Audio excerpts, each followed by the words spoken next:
Vamos abrir agora a nossa Bíblia em Lucas. Eu gosto muito do Evangelho de Lucas.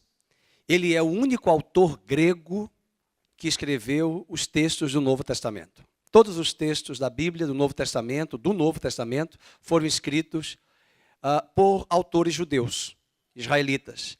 Mas Lucas era o único autor gentil. Sua formação, ele era médico e historiador.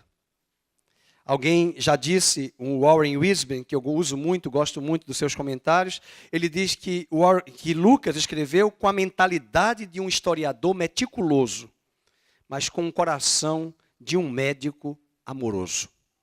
Então ele tinha uma visão, uma formação de história e uma formação médica.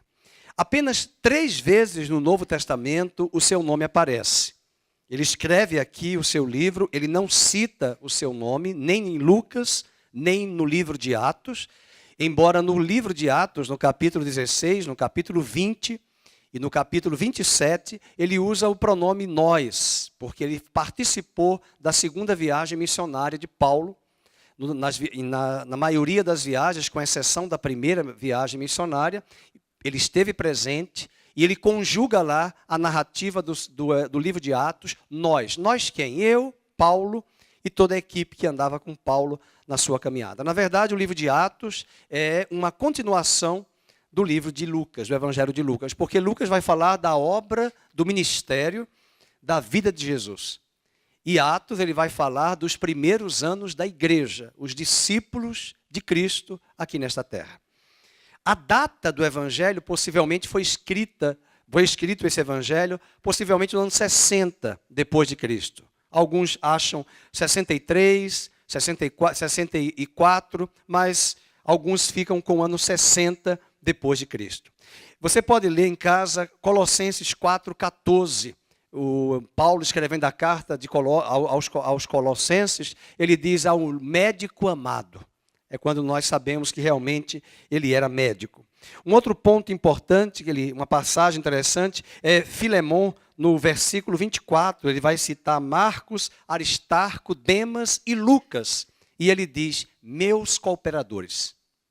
E ainda uma outra passagem, em 2 Timóteo 4,11, ele diz, que bom que ele estava lá com Paulo. Ele disse, somente Lucas está comigo.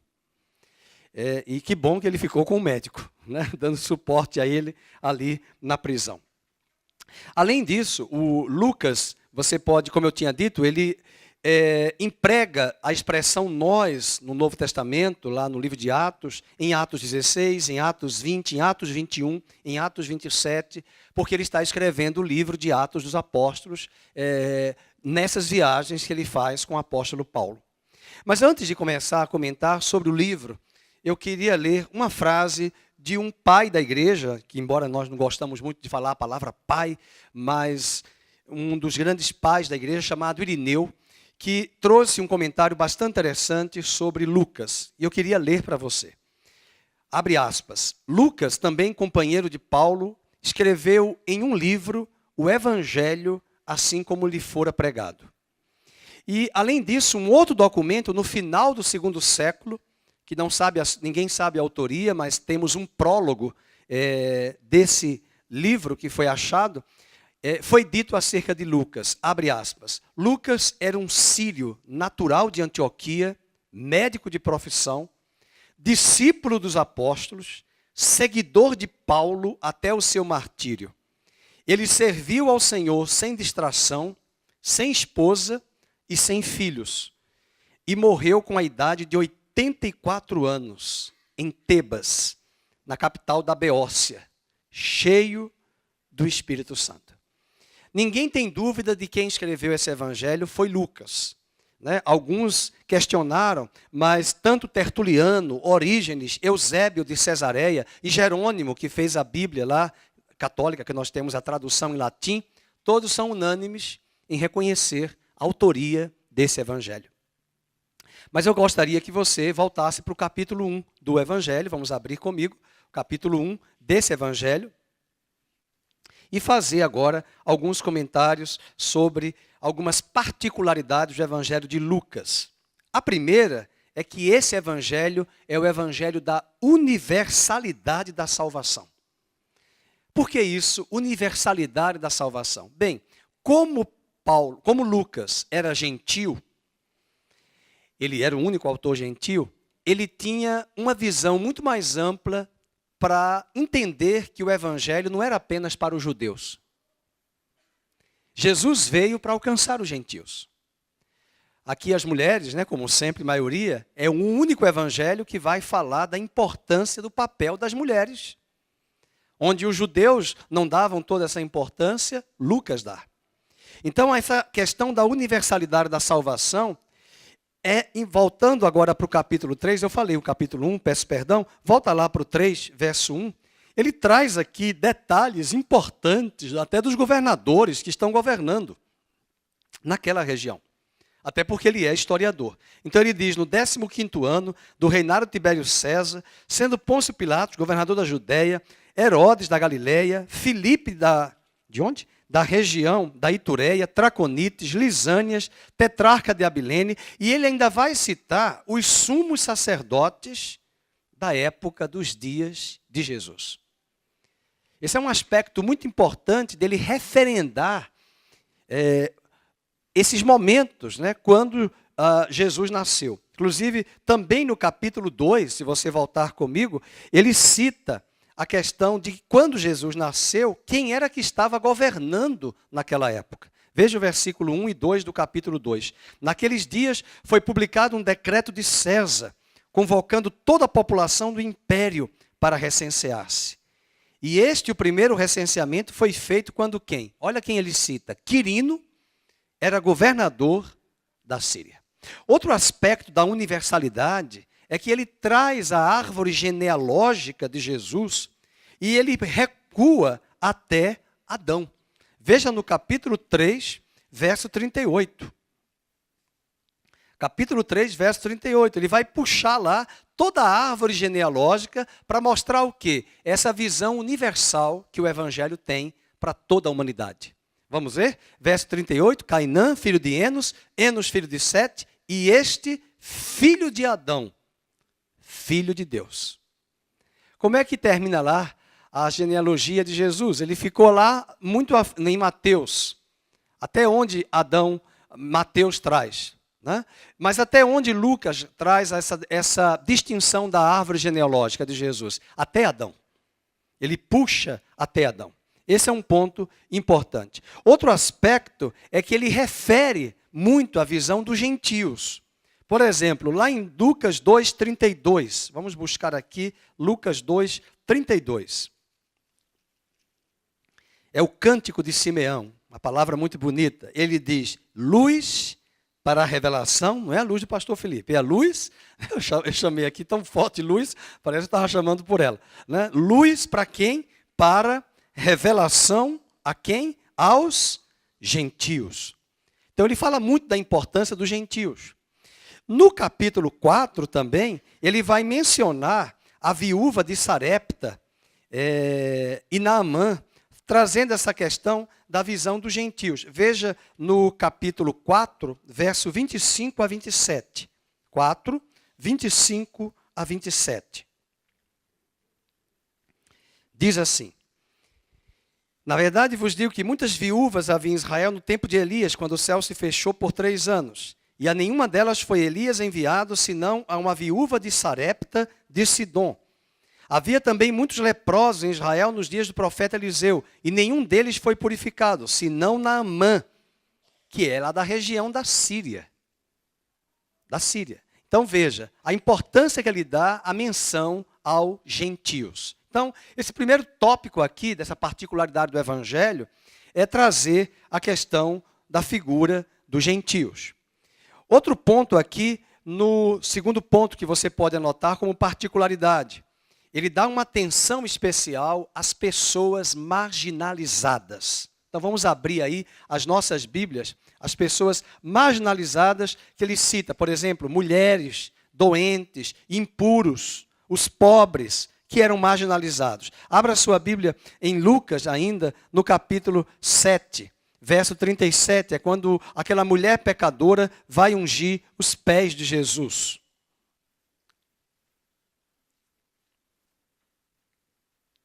E aí ele traz aqui em Lucas 7, ele dá muita ênfase às pessoas que estavam ali marginalizadas pela sociedade. No capítulo 7, verso 37, a palavra de Deus diz assim: E eis que uma mulher da cidade pecadora, sabendo que ele estava à mesa na casa do fariseu, levou um vaso de alabastro com unguento, estando por detrás aos seus pés, chorando, regava-os com suas lágrimas e os enxugava com os próprios cabelos e beijava-lhes os pés e os ungia com unguento. E ao ver isto, o fariseu, que era um judeu, que o convidara, disse consigo mesmo: se este fora profeta, bem saberia quem e qual é a mulher que lhe tocou, porque é pecadora. Então ele traz uma ênfase muito forte das pessoas pecadoras, marginalizadas. Veja também no capítulo 8, ele cita algo que valoriza muitas mulheres, que você não vai encontrar em outro evangelho. Veja no capítulo 8, aconteceu depois disto, verso 1, que andava Jesus de cidade em cidade, de aldeia em aldeia, pregando e anunciando o evangelho do reino de Deus, e os 12 iam com ele. Aí ele cita, vamos ler.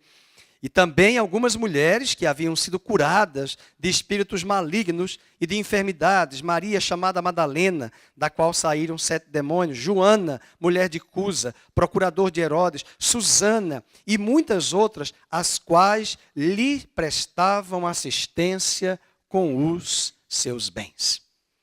Ele também vai entrar na casa de um Zaqueu publicano, que era também desprezado pelos fariseus. Até questionaram a Jesus: você vai entrar na casa de um pecador?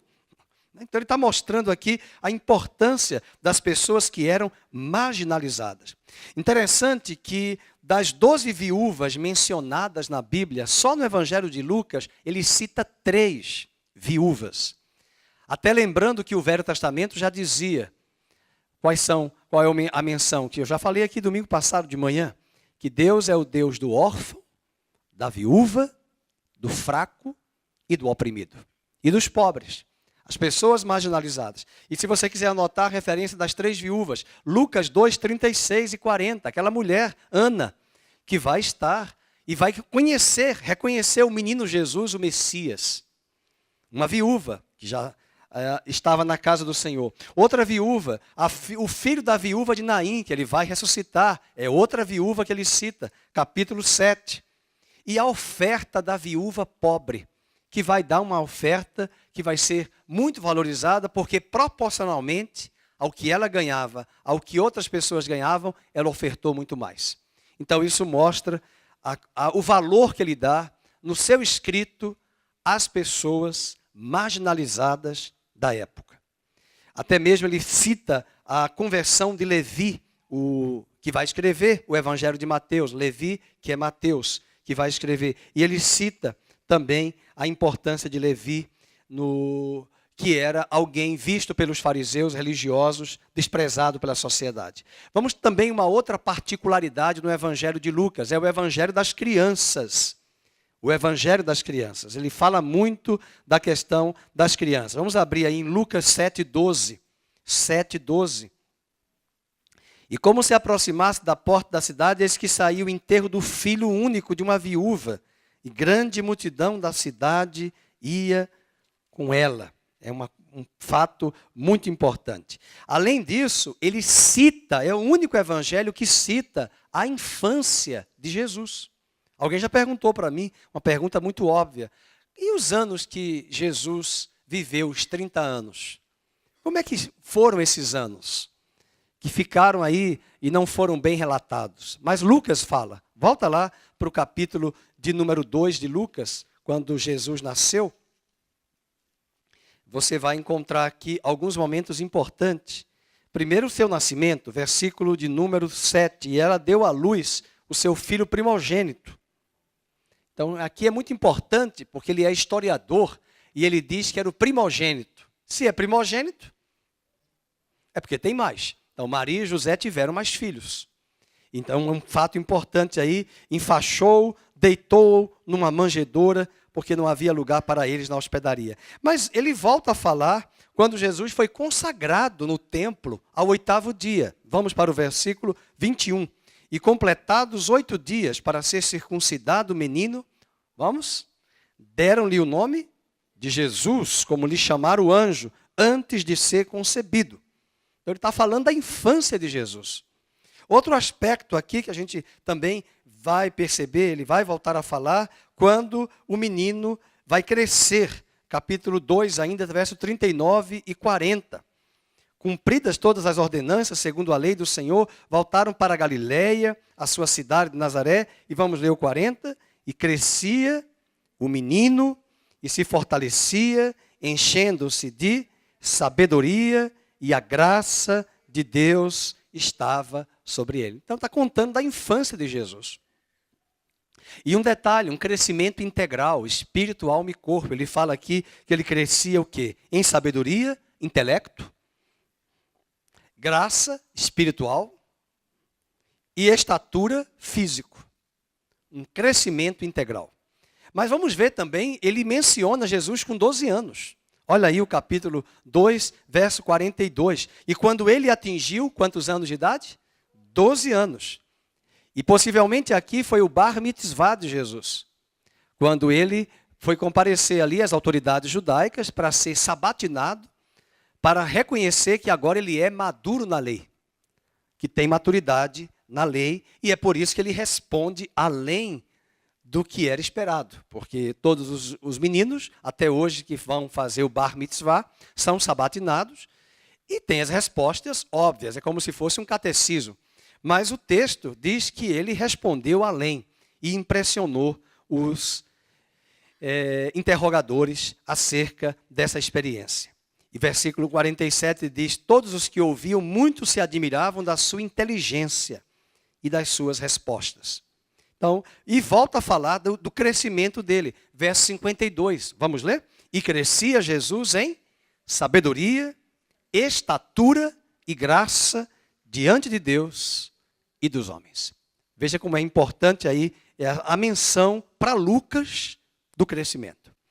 Agora, também não é brincadeira. Tem pessoas que perguntam demais. E quando ele fez 11 anos? E 13? E 15? 16? E uma vez eu respondi. A Maria fez um bolinho.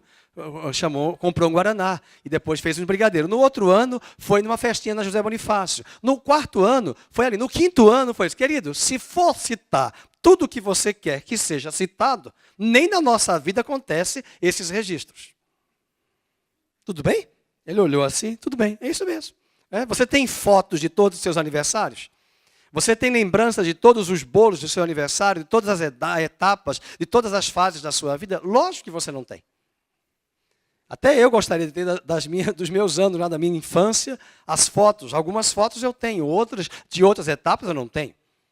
Então, a Bíblia não vai perder tempo mencionando. Mas é interessante, Lucas cita com 8 dias de vida, ao nascer, com 8, com 12 e com 30 anos. E quando nós chegamos no capítulo número 3, ele vai começar o ministério e Lucas vai citar a questão da idade, quando ele vai trabalhar no ministério. Versículo 23. Ora, tinha cerca Jesus de quantos anos? 30 anos ao começar o seu ministério. Bem, não é mais uma criança, mas ele citou anteriormente esse crescimento e a importância da criança. Mas não é só de Jesus. O livro já começa com a infância de João Batista, o nascimento de João Batista, que é outra curiosidade, porque você e eu não vamos encontrar no evangelho de Mateus, Marcos e João a menção das crianças, do nascimento de Jesus, aliás, não do nascimento, do crescimento, do nascimento de João Batista. Mateus, o evangelho de Marcos, já começa no capítulo 1, com João Batista pregando no deserto da Judéia. Você até se assusta, Marcos é muito rápido. Lucas não, ele vai dizer que os seus pais estavam no templo, que o anjo apareceu a Zacarias e avisou que a sua esposa, que era estéril, daria luz. E essa criança vai ser João Batista, primo de Jesus. Vejam aí no capítulo 1, voltando. O capítulo 1 vai ser mencionado aí a profecia, né, sobre o nascimento. E ainda no capítulo 1, verso 57. A Isabel cumpriu-se o tempo de dar à luz e teve um filho. E essa história aí, no versículo 57, até o 66 é acerca do nascimento. Então diz no verso 66, e todos os que as ouviram guardavam-nas no coração, dizendo, que virá a ser, pois, este menino, que é João o Batista, o batizador, e a mão do Senhor estava com ele. Esse é um ponto importante. Bem, eu falei lá da universalidade do Evangelho, eu falei o Evangelho também que dá atenção especial às pessoas marginalizadas, agora às crianças, agora às mulheres, embora eu já tinha citado as mulheres, que é o quarto ponto, mas nós vamos agora, inclusive eu não mencionei, Lucas faz 43 vezes no seu Evangelho referência às mulheres. Isso mostra a sua visão como gentil, de relatar isso, uma vez que as mulheres na cultura judaica não tinham esse papel tão relevante como tinha o mundo grego da época. Mas em quinto lugar é o evangelho dos pobres. Vamos abrir aí em 4:18. Há uma forte ênfase sobre os pobres, não como alguns na política tentam se utilizar para mencionar a questão de uma visão de alcance aos pobres. E ele cita algo muito interessante, porque Mateus falou no sermão da bem-aventurança que os pobres de espírito verão a Deus. Os pobres de espírito. Mateus fala isso em Mateus 5:3. Mas Lucas vai mencionar sobre os pobres algo que contrasta com o evangelho de Mateus. Vamos ver aí em Lucas capítulo 4, verso 18. O texto diz assim, o Espírito do Senhor está sobre mim, trazendo a profecia de Isaías, pelo que me ungiu para evangelizar quem? Para evangelizar quem? Os pobres. São os pobres. E com certeza são os pobres que, na sua maioria, sustentam até hoje a igreja do Senhor. E enviou-me para proclamar a libertação aos cativos. Mas abram comigo ainda sobre Lucas 6:20, que é a narrativa do Sermão do Monte, das bem-aventuranças. Em Lucas 6:20, a palavra de Deus diz assim, então olhando ele para os seus discípulos, disse-lhes, bem-aventurados vós, quem? Os pobres, porque vosso é o reino de Deus. Mas Mateus vai dizer os pobres de espírito, porque até um rico pode ser pobre de espírito, né? Quebrantado de espírito. Mas Lucas cita com muita propriedade do alcance dos pobres. Além disso, 7:22, ele é muito comovido e Lucas menciona novamente essa questão da tônica dos pobres. Então Jesus lhe respondeu, ide anunciai a João o que vistes e ouvistes. Vamos ler, os cegos vêm, os coxos andam, os leprosos são purificados, os surdos ouvem, os mortos são ressuscitados. E agora? E aos pobres anuncia-se-lhes o Evangelho. Então, uma forte ênfase aos pobres. Interessante que quando Jesus nasceu, os pastores receberam a notícia dos anjos. Não foi a emissora de TV famosa que anunciou. Não foi a CNN. Não foram jornais que avisaram os pastores. O coral de anjos desceu para falar à classe mais desprezada da época, que eram os pastores de animais. Vejam, por exemplo, no capítulo 2, verso de número 24, embora ele vai falar aqui da família de Jesus, que era pobre, tá? Capítulo 2, verso 24, acompanhem comigo, 2:24. E a gente vai perceber que Maria e José eram de condição humilde, pela oferta que eles trouxeram.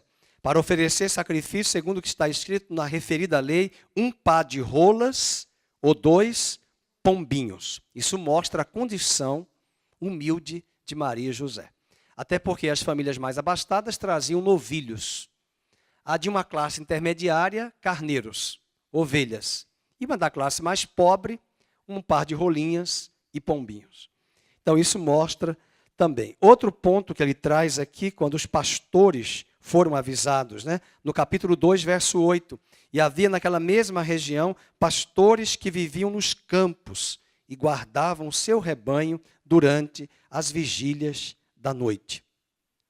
Há uma passagem do livro de Êxodo e que José do Egito pede para os seus irmãos não dizerem a Faraó que eles eram pastores. Por quê?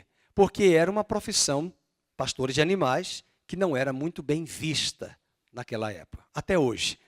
Não os pastores de animais, mas pastores de ovelhas. As pessoas, não sei você, talvez só eu e o pastor Felipe, pastor Daí, mas dependendo do lugar, quando você diz, eu sou pastor Nairo, né? Também. Eu sou pastor, eu sei alguns semblantes que eu vejo. Eu falei, incomoda alguma coisa? Te incomoda? Porque é pastor, né? As pessoas são incomodadas. É impressionante quando eu estou em algum lugar e alguém fala muito alto. Oi, pastor! Aí eu olho assim para a pessoa e olho assim, aí alguns... Né? E é interessante como as pessoas mudam, né? Porque elas acham estranho. Né? E a Bíblia diz lá no livro de Êxodo que a profissão de pastor não era algo bem visto pela cultura dos egípcios. Né? Era como se fosse uma profissão bem inferior. Isso mostra a condição que Lucas dá, a ênfase que Lucas dá de uma valorização aos pobres. Aliás, hoje você paga para assistir uma grande orquestra.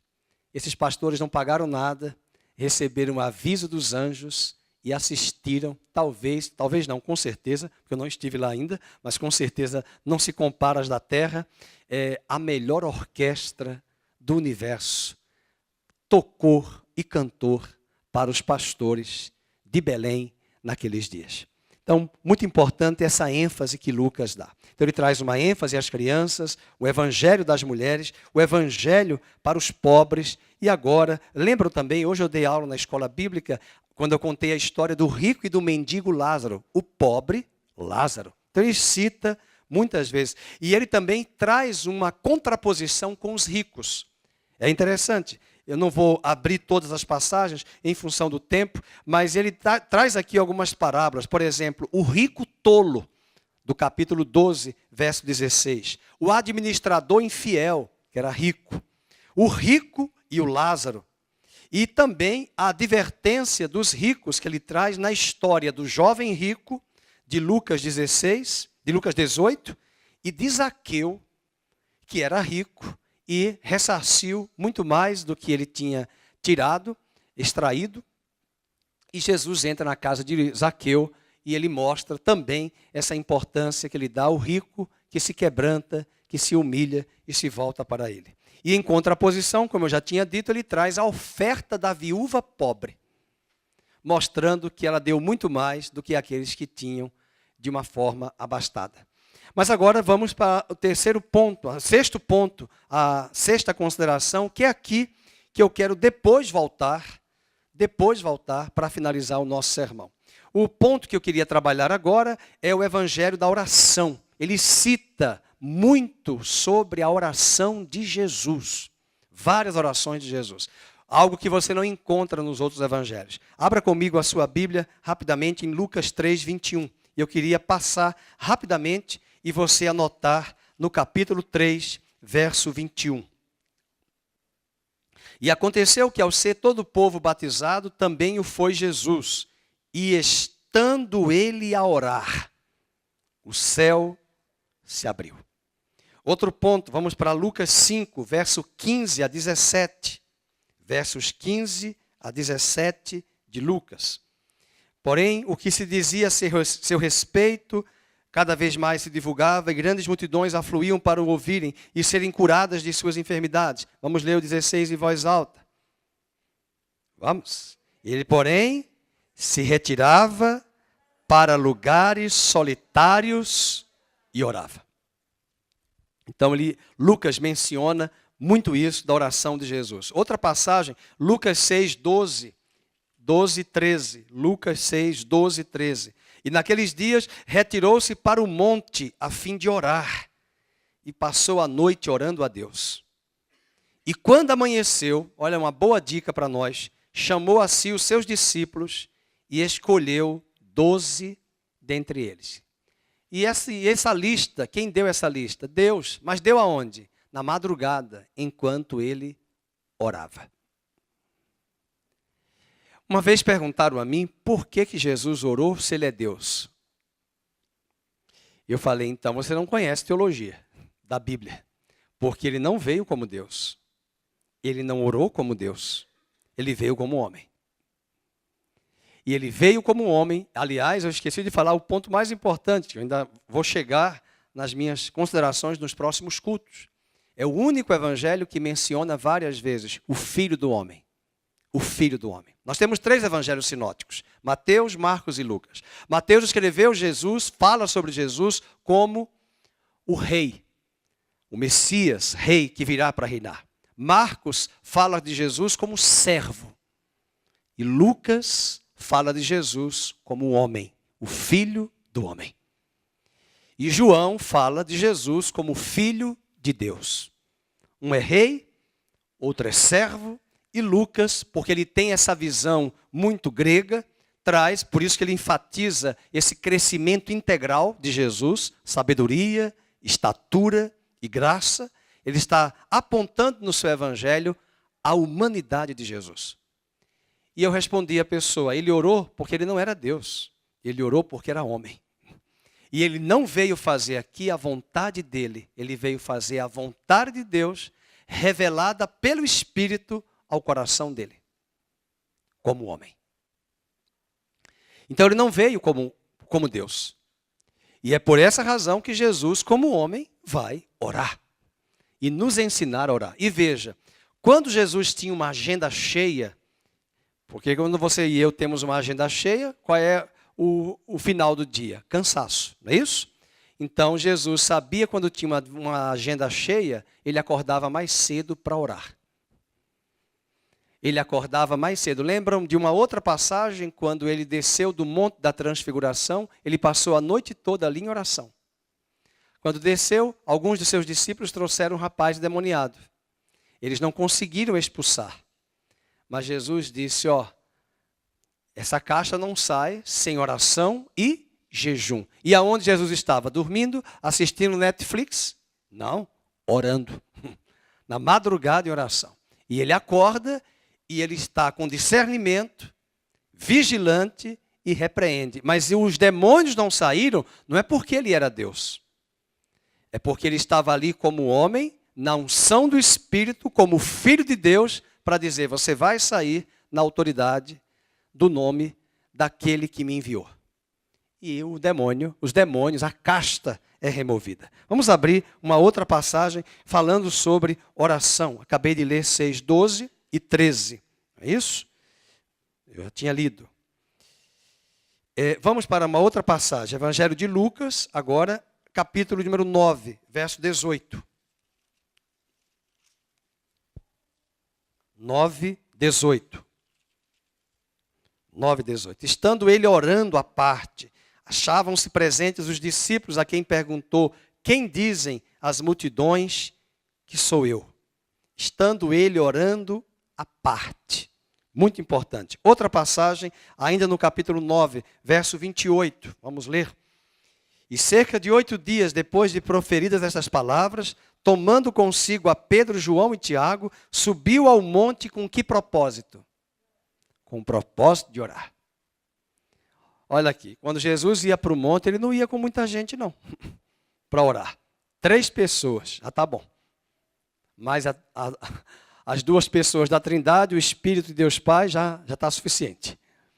Essa história de subir monte com muita gente não dá muito não, certo? Tem muita gente que vai com motivações erradas, né? Buscar movimento e não fazer oração. Outra passagem, Lucas 11:1, é interessante porque os discípulos pediram a Jesus para ele ensinar a eles a orar. E Lucas dá uma forte ênfase à oração. Verso 1 do capítulo 11. E de uma feita estava Jesus orando em certo lugar, e quando terminou, um dos seus discípulos lhe pediu, Senhor, o que ele pediu? Ensina-nos a orar, como também João ensinou aos seus discípulos. Então, Lucas mencionando mais uma vez oração. Capítulo de número 22 agora, verso 31 e 32, quando Jesus vai ser preso e vai para o Getsêmani. A prensa de azeitona, e ele vai orar e vai pedir aos discípulos cobertura, oração, em Lucas 22, verso 31 e 32. Diz assim: Simão, Simão, eis que Satanás vos reclamou para vos peneirar como trigo. Eu, porém, roguei por ti, para que a tua fé não desfaleça. Tu, pois, quando te converteres, fortalece os teus irmãos. Então ele diz, eu roguei por ti. E ainda no mesmo capítulo, no capítulo 22, nós já lemos 31, 32, né? É o 39 e 40. Esse sim, quando Jesus foi orar no Monte das Oliveiras. 39. E saindo foi como de costume. Isso aqui me chama a atenção. É que Lucas menciona que ele foi no Getsêmani orar, mas ele diz como de costume. Então ele tinha costume de ir lá várias vezes orar. E nós vamos estar naquela região, inclusive nessa região até hoje existem algumas figueiras que alguns historiadores dizem, alguns arqueólogos entendem que aquelas figueiras são de 3.000 anos. Alguns pés de figueira que estão ali, onde hoje tem uma grande igreja, né, uma grande basílica, onde a igreja, não é basílica, é uma igreja normal, comum, que dá de frente à cidade de Jerusalém, que era o jardim do Getsêmani, separada da cidade pelo vale de Cedron. Então ali nós vamos encontrar algumas figueiras, e segundo algumas daquelas figueiras são milenares. Que fantástico, né? E aí, quando eu estive em Israel naquela ocasião, eu lembro que o judeu, um guia, falou assim, eles foram testemunhas das orações do seu Messias. Eu digo, do meu Messias? Ou do nosso Messias, né? Porque ele quis dizer que aquela figueira foi testemunha da oração de Jesus no Getsêmani. E ele foi orar como de costume. E no versículo 40 diz, e chegando ao lugar escolhido, Jesus lhes disse, orai, para quê? Para que não entreis em tentação. Então vejam, irmãos, a ênfase forte da oração. Ainda o capítulo 23, verso 34. Ele está crucificado, ele está orando. Contudo, Jesus dizia, Pai, perdoa-lhes, porque não sabem o que fazem. Então, por todo o livro, ele menciona uma tônica sobre a importância da oração. É interessante, anota essa curiosidade. 7 destas orações, 7 destas passagens, só constam somente no Evangelho de Lucas. 7. De todas essas passagens que nós citamos aí, só 7 estão no Evangelho de Lucas. E mostra que Jesus sempre esteve orando. E aqui uma grande lição para nós. Sempre ele orava antes das grandes crises da nossa vida, da vida dele, de ele enfrentar algumas crises. E eu pergunto, quando é que nós buscamos mais para orar? Quando o cinto aperta. Mas que nós possamos ser desafiados a buscar ao Senhor e orar a Ele. Mesmo quando tudo vai bem, nós vamos buscar. Amém, queridos? Se você não pode vir, mas pelo menos interceda em casa, no seu quarto. Mas venha também para as reuniões, para as vigílias, que são muito importantes, que nós temos feito. E nós vamos anunciar no próximo domingo a data da nossa vigília do mês de junho, orando pelo Brasil, porque tem sido uma grande guerra nesse país, contra o presidente, contra o governo, muita gente torcendo contra pelo nosso Brasil, contra o nosso Brasil. Mas algo que os levitas, o Ministério de Louvor vai gostar muito, é o Evangelho do Louvor, porque ele fala dos cânticos. É o Evangelho que tem mais música, cânticos. Então, nós podemos falar aqui o Magnificat de Maria, quando o anjo Gabriel saudou a Maria. Vamos lá para o capítulo 1, verso 46. É um cântico. O cântico de Simeão. O cântico de Isabel e Maria, quando saudou Isabel. Então, nós temos aí o Magnificat, no capítulo 1, 46 ao 55. No capítulo 1, 46 e 55. Outro cântico, Benedictus, do capítulo 1, do 68, o cântico de Zacarias, quando ele tomou ciência que a sua esposa daria à luz um filho. Do 67 ao 79. Além disso, o capítulo 2, verso 14, vamos encontrar também os pastores, quando receberam os anjos cantando lá o coral, e o texto diz, louvando a Deus, dizendo, glória a Deus nas maiores alturas e paz na terra entre os homens. E outro cântico muito importante, que no capítulo 2, verso 29 a 32, que é o cântico de Simeão. E ele vai cantar a partir do 29, dizendo, 29, agora, Senhor, podes pedir em paz o teu servo, segundo a tua palavra, mas isso foi um cântico que ele trouxe. Então nós vamos encontrar a menção de cânticos. Ele fala muito sobre festejos, muito sobre alegria no seu evangelho. E por fim, no número 8, aliás, faltam 2 pontos, no 8º lugar, é o evangelho do Espírito Santo. Como esse evangelho fala da pessoa do Espírito Santo. Vamos abrir aí, rapidamente, no capítulo 1, verso 15. Verso 15, veja, ele diz, ele será grande e cheio do Espírito Santo. No capítulo 1, verso 35, Maria vai receber a visita do anjo Gabriel e ele vai dizer, descerá sobre ti quem? O Espírito Santo. O capítulo 3, 22, quando Jesus foi batizado, e diz a Bíblia que o Espírito Santo desceu sobre quem? Sobre ele. Capítulo 4, verso 1, o Espírito Santo guiou Jesus ao deserto para ser tentado, provado. Amém? Outro capítulo, capítulo 4, verso 14, o mesmo capítulo, verso 14, o que é que diz a palavra? Então Jesus, no poder do Espírito. Ainda o 4:18, o Espírito do Senhor está sobre mim. Ainda no capítulo 10, verso 21, o pastor Felipe falou de alegria. Ele se exultou. Capítulo 10, verso número 1. Depois disto o Senhor, deixa eu ver se é o 10, 21. 10, 1 não, 10, 21.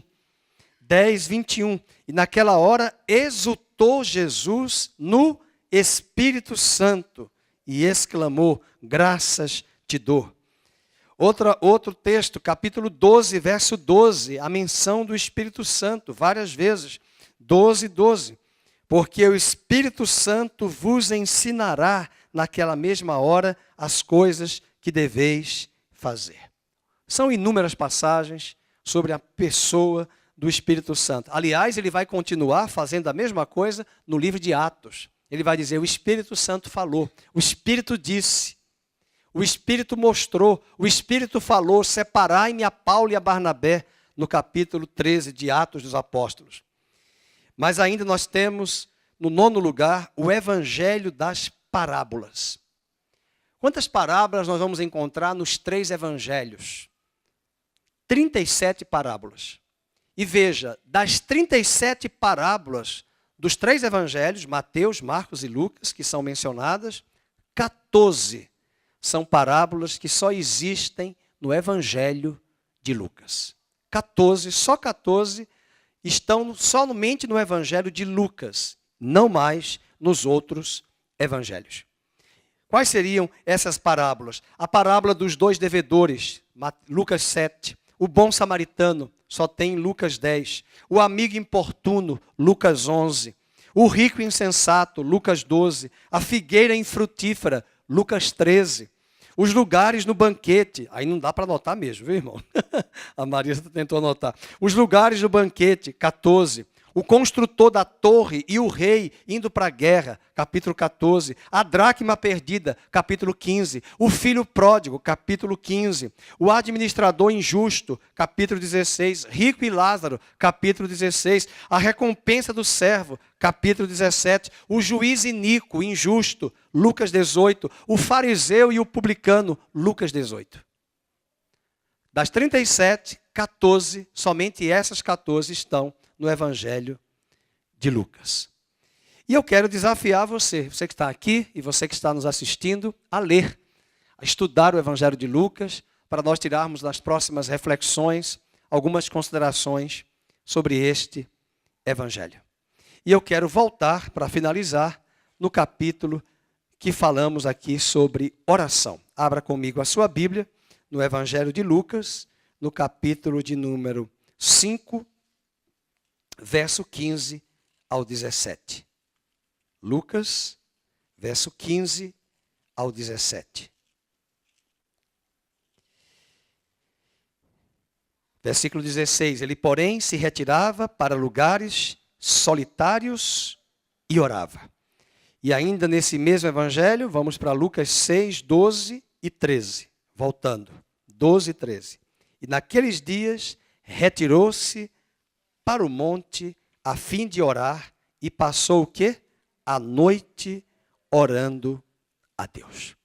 E aproveitando que estamos no culto, no culto público, vamos encerrar o culto orando, valorizando a importância também da oração coletiva como igreja, corpo de Cristo.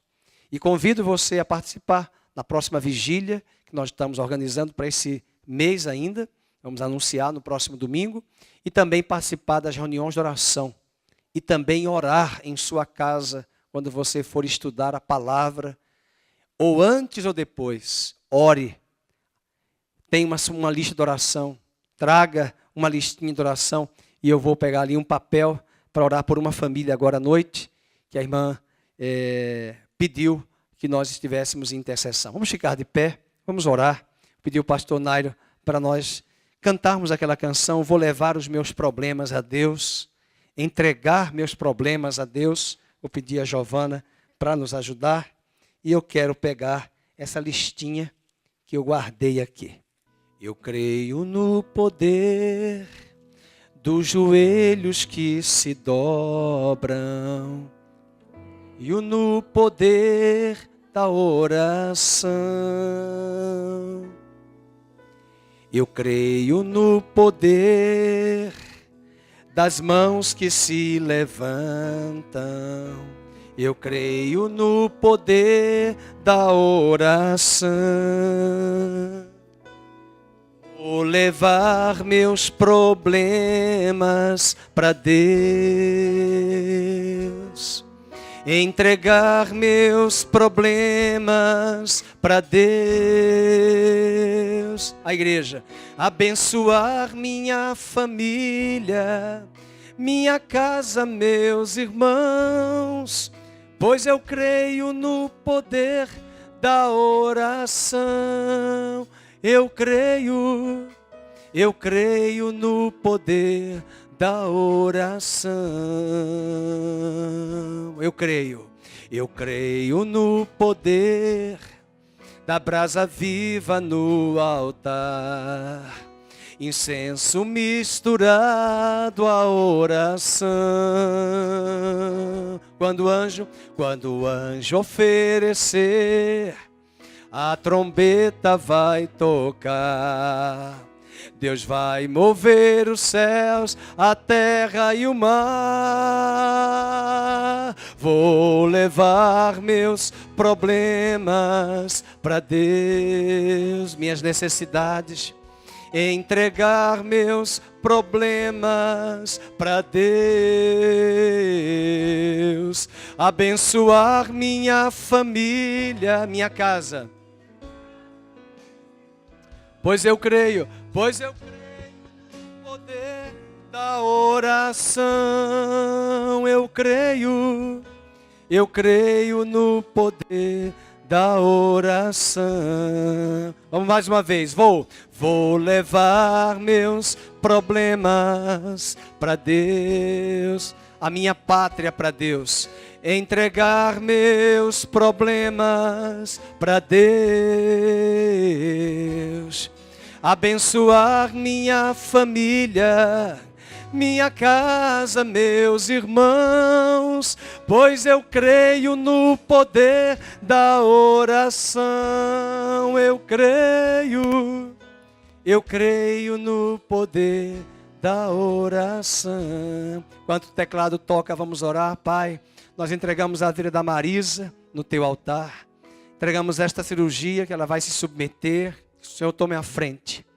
Prepare todas as coisas, coloque paz no coração dela, graça, direção, abençoe os médicos, que seja uma cirurgia de grande êxito, que ela se recupere o tempo mais rápido possível, que ela possa estar nesse propósito que ela assumiu ali, para usufruir das tuas bênçãos, nessa viagem que o Senhor tem proporcionado a ela. Abençoe a sua saúde, a sua casa, a sua família. Entrega, ó Deus, a irmã, ó Deus, Marinalva, que apresenta essa família no teu altar. Em especial este homem, seu Luiz, aonde ele estiver agora, venha livrá-lo de toda opressão, venha trazer uma situação favorável para que eu possa visitá-los, conversar com eles, orar por eles. Pai, nós queremos clamar pela salvação desta família. Repreende agora toda forma de opressão naquela casa e traz a tua salvação sobre este lar, em nome de Jesus. Colocamos a vida do seu Polique, aonde ele estiver agora, nós clamamos pelo milagre, pela cura, pela vida da sua esposa, para que eles sejam guardados e sustentados no Senhor. Fortalece esta família, Senhor. Fortalece esta casa. Sustenta este lar com a tua destra, com a tua mão. Abençoe, entra com a tua providência, Senhor, o teu sobrenatural sobre esta família, sobre este lar. Meu Deus, nós queremos clamar no nome de Jesus pela causa do irmão Mário, onde ele estiver agora, irmão da Zezé. Entra com a tua providência, inclina ali os documentos, tudo ali seja inclinado para que o teu servo possa usufruir desse benefício. Nós clamamos pela intervenção do Senhor. Move as águas, move os céus e a terra a favor do teu servo. Pai, nós queremos clamar pela cura total do Guilherme, do pastor Nairo e da Josi. Que essa criança seja curada, sarada ali no seu ouvido de toda a secreção, de toda a infecção, para que ele não venha ter mais problemas dessas crises alérgicas e inflamatórias no seu trato, ó Deus, de ouvido, nariz e garganta. Que ele seja curado agora, hoje à noite, em nome de Jesus. Pai, nós clamamos na vida, ó Deus, dos teus servos que estão aqui enfermos, locais de enfermidades agora, eles possam colocar a mão e receber a cura. Doenças que estão aqui, pessoas que estão nos assistindo agora ao culto pela internet, que essas pessoas sejam saradas, curadas. A tua palavra diz, enviou-lhes a sua palavra e o sarou do que lhes era mortal. Que essas pessoas sejam curadas agora, no nome de Jesus, pelo teu poder. Nós entregamos situações da justiça, causas de trabalho, Senhor, de emprego. Nós clamamos pela tua aprovação. Ou clamamos pela tua intervenção nessas situações. Pai, nós queremos clamar agora pela saúde do irmão Duílio que está aqui, a sua esposa, que ele seja curado, sarado, fortalecido. Completa a tua obra na vida do irmão Duílio, Senhor. Sustenta o teu servo. Guarda o teu servo nesta noite. Abençoa, Senhor, a vida do seu Carlos, esposo da irmã Leila, onde ele estiver agora. Fortalece o teu servo, o teu filho. Ó Deus, transmite ali a ele uma experiência tremenda com o Senhor. Traz a sobriedade à sua mente. Traz entendimento do Evangelho ao seu coração.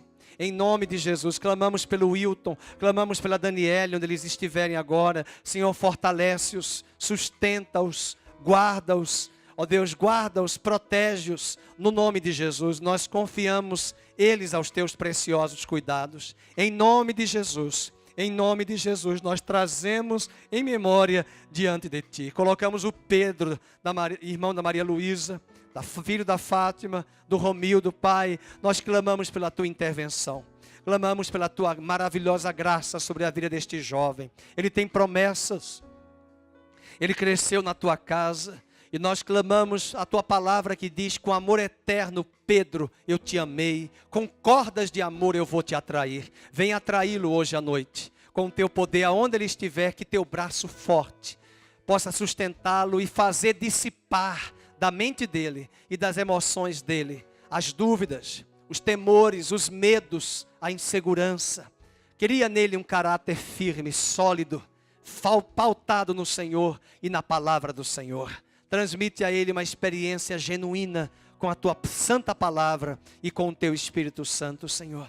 Pai, nós clamamos por pessoas que não estão aqui, clamamos pelo Brasil, levantamos a nossa mão hoje e pedimos, salva o nosso Brasil do caos, da baderna, de toda essa visão, ó Deus, tirana, essa visão absurda. Senhor, não existe uma nação abençoada sem trabalho, sem acordar cedo, sem disciplina, sem ordem. Ó Deus, e nós clamamos para que o Senhor ponha ordem nesta nação. A ordem começa pelo teu evangelho. Traz um arrependimento a esta nação. Traz um arrependimento a este Brasil. Senhor, nós clamamos, redime esta nação, salva esta nação. Oramos também pelo povo de Israel.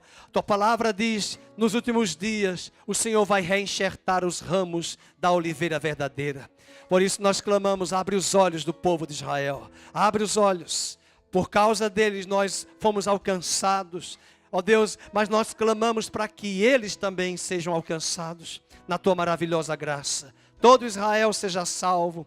Ó Deus, seja alcançado, tenha oportunidade de reconhecer a graça soberana do nosso Deus, do nosso Salvador e Senhor Jesus Cristo. Que eles possam abraçar Jesus como Messias. Em nome do teu Filho Jesus nós oramos. Clamamos pela igreja, aviva esta igreja, Senhor. Desperta o teu povo para orar. Desperta o teu povo para buscar. Desperta o teu povo para estudar a palavra. Traz um avivamento à igreja. Traz um avivamento à igreja brasileira. Traz um avivamento nos púlpitos. Um avivamento, Senhor. Traz uma fome, sede da tua palavra. Vai tirando dos púlpitos o oba-oba. Vai tirando dos púlpitos as mensagens de autoajuda, de humanismo. E vai trazendo a tua palavra, uma fome da tua palavra. Vai despertando o teu povo para te adorar, para te buscar, Senhor. Para ter motivos para levantar o teu nome e exaltar o teu santo nome. Nós clamamos hoje à noite, Senhor. Clamamos hoje à noite. Aviva a tua obra no meio dos anos. Aviva a tua igreja. Aviva a tua obra, Senhor. Em nome do teu Filho Jesus, nós te agradecemos. E por isso nós abençoamos nesta noite as nações da terra que sejam alcançadas pelo Evangelho, Senhor. Abençoe os presidiários, as presidiárias, os enfermos que estão nos hospitais, as pessoas que estão deprimidas agora, as pessoas que estão doentes, enfermas, deprimidas, buscando até o suicídio, que o Senhor faça paralisar agora toda a ação das trevas. E estas vidas sejam maravilhosamente tocadas e alcançadas pelo teu amor e pelo teu Espírito Santo. Obrigado pela tua palavra. E que o Senhor nos leve em paz e que o Senhor te abençoe e te guarde. Que o Senhor faça resplandecer o seu rosto sobre ti. Que o Senhor tenha misericórdia de ti. Que o Senhor sobre ti levante a luz do seu rosto e te dê a paz. Shalom de Deus. Amém.